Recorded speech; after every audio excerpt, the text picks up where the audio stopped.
يا ربي ليه خلقني مع أسرة قنوعة؟ أنا كان نفسي أطلع مع أسرة جشعة. دخول أوضتي 5 جنيه، بص من خرم الباب 10 جنيه، بص من زاوية فتحة الباب بدرجة 45 درجة 15 جنيه، أما تصوير العريس ديجيتال فب20 جنيه. طب بصي، أنا مستعدة أدفع 100 جنيه بس على شرط أخده حصري. بصي يا ستي، امبارح اشتريت توك باربي ب 850 جنيه. أنا آسفة معلش، هي جت فيكي؟ أنا عن نفسي مش هتجوز لا إما رجل أعمال لا إما ساري عربي، يعني مش هيكلفكوا غير القاعة والدي جي وبس. إحنا هنتمرمغ على الكليم مرمغة. دول ادوني 500 جنيه ونسبة كمان من إيرادات الفيلم. ثواني هروح التواليت وهو حد فيكم ينم عليا. لا عيب عليك، ما تجيش، ما يصحش. بنتي دي تافهة جدا جدا. على فكرة معاكم حق، هي تافهة جدا بس مسلية. رسيتوا على ايه؟ هتعملوا خطوبة في باخرة ولا في قاعة؟ والله كان حلمي اكبر من كده بكتير من وانا صغير. من زمان وانا نفسي اعمل خطوبتي في كهف واتزف على ديناصور او على طائر الرخ. انت بتحلمي يا حبيبتي. انت عارفه ده اجاره كام في اليوم؟ يا ولاد المهبول الله يخرب بيوكم. يا سلام يا سلام، قاعدين كده بكل استهتار ولا اكن في كارثه مغرقه البلد. مغرقه البلد؟ شمروا شمروا شمري شمري. انت بالذات تخلص خالص، قال عامل لي صحفي وعندك كل الاخبار. ايه المقطم وقع تاني؟ مع اني منبهه عليهم. وده خبر ده، بقول لك كارثه مصيبه. في ايه يا بنتي ما تفهمينا؟ ايوه يا اختي، مثلي البراءه بعد اللي عملتيه. انا؟ ايوه اعترفي وقولي لهم انت عملتي ايه. يا بنتي ما عملت حاجه، ايه الهبل اللي انت فيه ده؟ اوكي، انا بقى هقول لكم على البني ادمه دي عملت ايه وهكشف لكم وجه التماسيح اللي مستخبيه وراه. يرضيكم ترفض دعوتي على الجروب بتاعي انوش لافرز وبكل استهتار تعمل لي اجنور؟ دي كارثه مش ممكن ولا ايه يا حاجه؟ طبعا يا حبيبي، دي مصيبه. ايه التفاهه اللي انا بقيت فيها دي؟ ولسه انت شفتي حاجه؟ ايوه يا اختي اعمل لك اجنور. انت عارف بقى الهانم بتعمل ايه؟ بتخش على الصبيان اللي عندي وتعمل لهم اد وتقعد تبعت لهم في مسجات حب وبوس. صح ولا غلط؟ يا ليله الادب. انا ببعت لكل واحد بوسه واحده بس، وعمري ما ظلمت حد ولا فرقت في المعامله بينهم، وكنت بدي كل حاجه من غير ما ابخل. صحيح، خيرا تعمل شرق الدلتا. حلوه حلوه. خلاص ابعت لها انفيتيشن تاني. نيفر. ومين قال لك اصلا ان انا هقبل دعوتك؟ ما انت كمان رفضتي دعوتي على جروب الهام لافرز. خلاص يا جماعه، ده فيروس وهيعدي، عدوها بقى. على راي اكوال امي، البروفايل اللي يجيلك منه الريح اعمل له اجنور واستريح. بقى كده؟ طب خليكي فاكره، انا هوريكي. اضربي دماغك في الوول.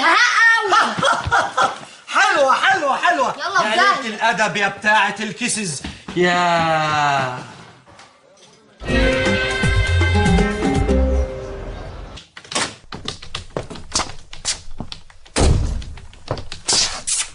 ايه يا لولو الشهرة اللي انت فيها دي؟ طبعا يا بنتي، انا اصلا مشهوره. بتتكلمي في ايه؟ امال دول عاملين لك حته جروب على الفيسبوك لوكس. قصدك بقى اصدقاء الهام ولا الهام لافرز ولا الهام فانز؟ حاجه زي كده. جروب اسمه الحمله القوميه لمحاربه الهام الواطيه الماديه. يا خبر اسود ومنيل. لا ومروقينك بقى، حاطين لك شويه صور ايشي وانتي بقرنين، ايشي وانتي حاطين وشك على جسم حمار مخطط، ايشي وانتي في الجبلايه على جسم قرد ودانه حمراء. القرد بودان حمراء دي فصيله نادره جدا. طيب ومين اللي عمل فيها كده؟ انا عارفه الواطي اللي عملت كده. قصدك الواطي اللي عمل كده؟ واحد اسمه حسام الطويل. الواد ده من صحاب انوج ومراهوش غير اللعبه بالفوتوشوب.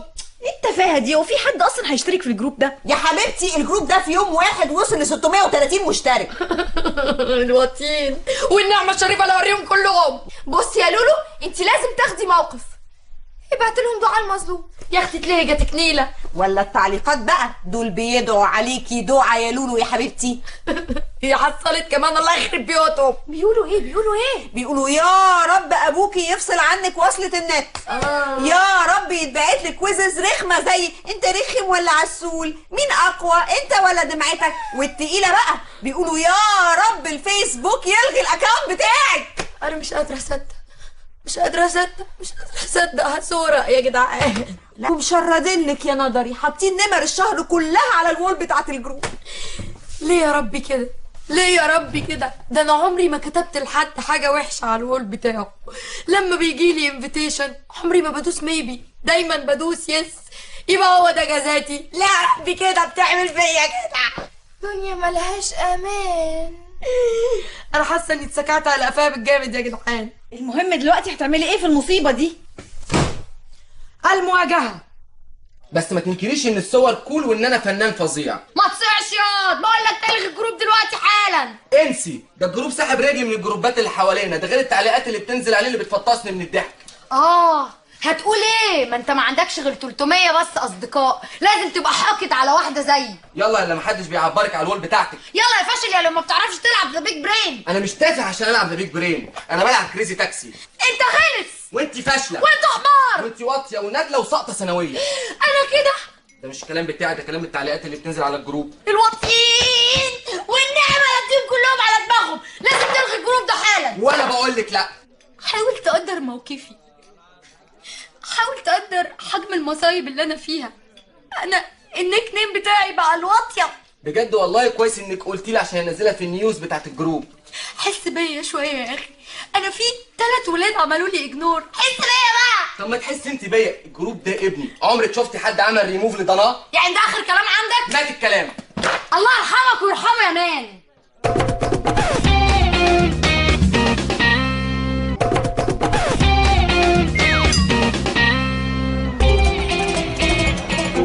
والله ده افترا، والله افترا. كل يوم الواد اللي اسمه طارق ده يتغدى عندنا، كل يوم كل يوم كل يوم. قال ايه؟ هيبقى جوز بنتنا. يا سلام، ما كنا جوزناها للواد تامر، وهو كده كده بيتغدى عندنا كل يوم ووفرنا. ده حاجه ايوه، حد يجي يفتح الباب. انا افتح، حاضر. حاضر. نعم. أنا ساكن في العمارة اللي جنبكم، وولي أمر التلميذ عبد الحكيم لؤي. اهلا وسهلا، اتفضل حضرتك، اهلا وسهلا. يا سلام، خطوه عزيزه يا فندم، اهلا وسهلا. حد يجي يسقينا حاجه؟ اهلا وسهلا. خير يا فندم. أنا لؤي ولي أمر التلميذ عبد الحكيم. يعني مين فيكم ابو مين؟ أنا لؤي ولي أمر التلميذ عبد الحكيم ابني. وبتتعاملوا مع بعض ازاي في البيت؟ مش مهم أنا، المهم أنت. مصدق إنك ناظر؟ طبعا. انا الناظر. هو حضرتك سمعت حاجه ولا؟ لا يا عم، انا الناظر طبعا. ما دام أنت الناظر يبقى المفروض إنك راجل محترم، صح؟ لا مش صح، لان انا الناظر، قصدي ايوه انا الناظر وراجل محترم. يبقى يا راجل تبيع سجاير في المقصف المدرسي؟ انا؟ ايوه انت. ايه، ما عندكش ولاد؟ لا، عندي بنات الحقيقه، بس اللي انت بتقوله ده لا يمكن يحصل في مدرستي. ده انا مهتم جدا بالرياضه في المدرسه بين الطلبه. ده انا عندي جيل بربيه في المدرسه هيمثلنا في كاس العالم. يبقى ازاي اللي انت استحاله اللي انت بتقوله ده يحصل في مدرستي. بيحصل، والكانتين بيبيع سجاير وفرط كمان. استحاله يا سيدي. استحاله ده ايه؟ استحاله ده ايه؟ ده انا بنفسي واخد من كتاب الكيمياء بتاع دودي ابني سيجارتين، وحتى بالاماره لقيتهم مكتومين. وانت بقى جاي ترجعهم عشان مكتومين؟ انا لا جاي ارجع، بقول لك ايه، ما تتوهش في المواضيع. ده غير اختلاسك للعسليه ام سمسم وفيديوهات تعذيب الطلبه اللي هتتنشر لك قريب. ايه ده انا مش فاهم مين الجبان اللي بينشر عني الشائعات دي كلها. انت ما بتشوفش الجروب بتاع المدرسه على الفيسبوك؟ نشرة واحده اسمها النوج. النوج؟ ادوا ال 25. هي التوك دي حميمه ولا وجالي؟ لو غدا استاذ. انت قلت لك انك هتجيلي برجليك يا انوش. ما كنتش اتصور ان الحقد في قلبك يخليكي تعملي لي جروب النوج الهاديه المطيعه الطيبه، بس لعلمك اصحابي لا يمكن يهزهم الكلام ده. طبعا يا استاذه، ما يهزش بنت غير الطبل. انت اللي بدأتي الحرب يا انوش وانا هوريكي. بس دي حرب قذره بقى، تحط لي صوري وانا لابسه النينجا تيرتلز. انا هوريكي. ايوه هتوريكي. انا عمري ما هسامحك. عمرها ما هتسامحك. انا هدفعك الثمن غالي. هدفعك الثمن غالي. وهوري طارق الواطي اللي اداكي صوري. لا دي طويله قوي دي يا انوش. بصي اصلا الكلام يعني عشان ما نرغيش كتير. الاستاذه عندها وقائع ومش سندات. ده عندها الصور بتاعتك وانت عيله ملبوس. بتاعت القهوه ديت. وعندها فيديو ليك وانت بتلعبي الكراسي الموسيقيه والسنكلت وقعدت تعدي زي العيال الصغيره. يابا كان شكلك جامد. وبعدين بقى كلكم والفضيحه بتاعت البوكيمون. يابا لو منك اهوح قول لها يا عبكويم. بعدين يا حبيبتي احنا صورنا حقيقيه، مش بنزور صور زي ناس ولا مؤاخذه. عشان لما نلزق كف على قفا واحد يعلم ما يلزقش. ليه؟ هو كان في ستيكر؟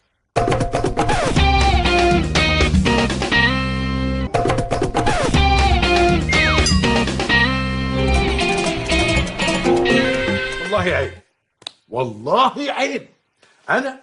انا يلبسوني في الصور على الفيسبوك بادي ستامك وبنطلون صايد وتبقى البتاعه باينه. بتاعت ايه؟ اختش يا خال، اهدى في حريم قاعد. يا دي الفانيلا انت ايه اللي جه في دماغك؟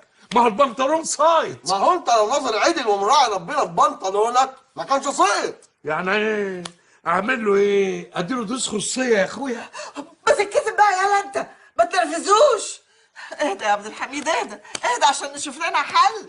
ما هو الهام استحاله تعتذر لانوش، وكده انوش استحاله تلغي الجروب بتاعك. جروب ايه؟ هو دي جروب ولا انت كنت عمرك شفت جروبات؟ يا مقرف. الجروبات عندنا احنا بقى في البلد. في عندنا جروب السبع طوبات في سنورس، جروب اللي عنده 7 سواق زينا نقول له يا عمنا. ده غير بقى عم الجروبات كلها.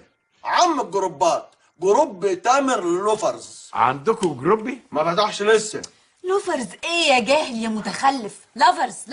يا بنتي ما تتعبيش نفسك معاه، لو قعدت تفهمي فيه 200 سنه مش هيفهم حاجه. يا جماعه ركزوا معايا، انا هتصرف ازاي؟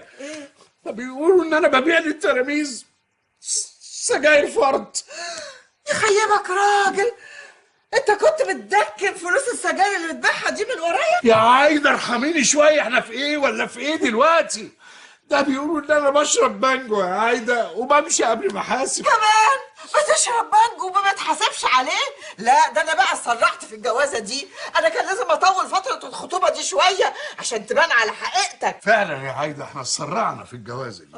كان لازم فتره الخطوبه طول قوي عشان اكيد كنت هرجع في كلامي.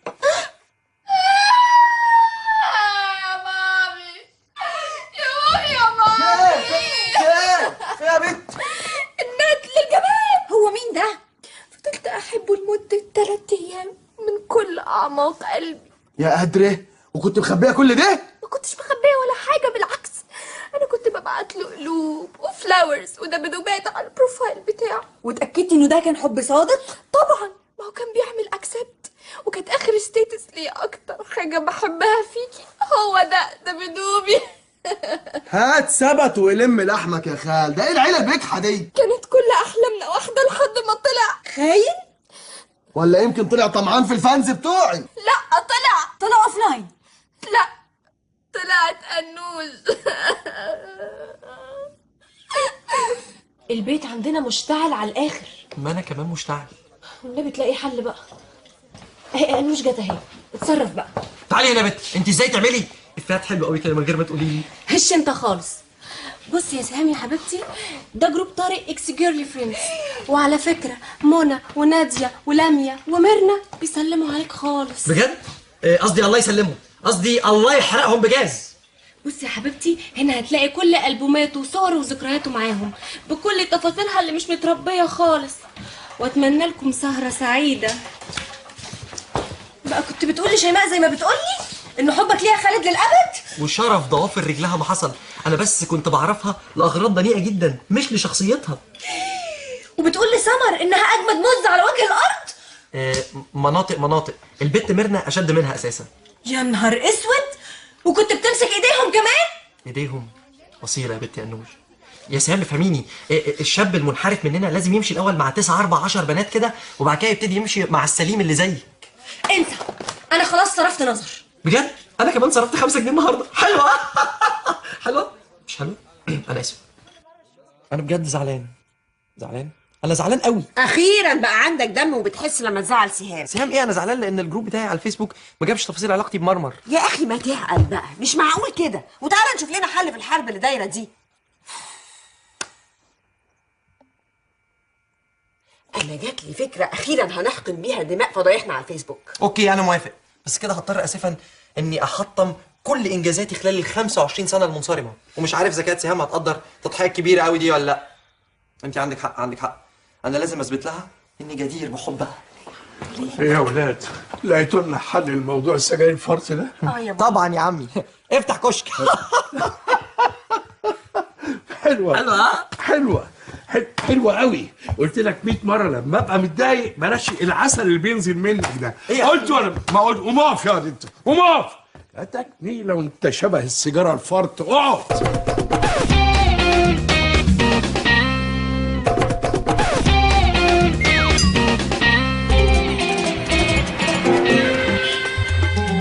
انا جمعتكم النهارده يا جماعه علشان نحاول اننا نحقن الدماء اللي سالت على جدران الفيسبوك. نحقنها ايه، سيليكون؟ يا ريت تلم العسل شويه، ها؟ شويه، ها؟ شويه. حاضر يا عم. يا جماعه احنا لازم ما نفتتش قوتنا في محاربه بعضنا البعض. مصر لن تنسى لنا هذا الموقف ابدا. لازم كلنا نتجمع ونتحد لمحاربه عدونا الكبير، عدونا الخارجي، عدونا اللي عايز يفتك بشباب مصر الابرياء. جروب وديني لا طلع عينك يا جيل الثمانينات. وبكده يا جماعه نبقى حققنا هدف سامي. ليه هو سامي ما يعرفش يشوط؟ لا ده سامي اكسيد الكربون. قلت لم العسل شويه، العسل. جيل الستينات اللي يا دوب بيحاول انه يمحو اميته الفيسبوكيه عايز يعمل راسه براسنا وبيطلع لنا لسانه. يبقى الراجل ده جاسوس ولازم يتروق. انت مين اللي داسلك وسطينا؟ مين ده؟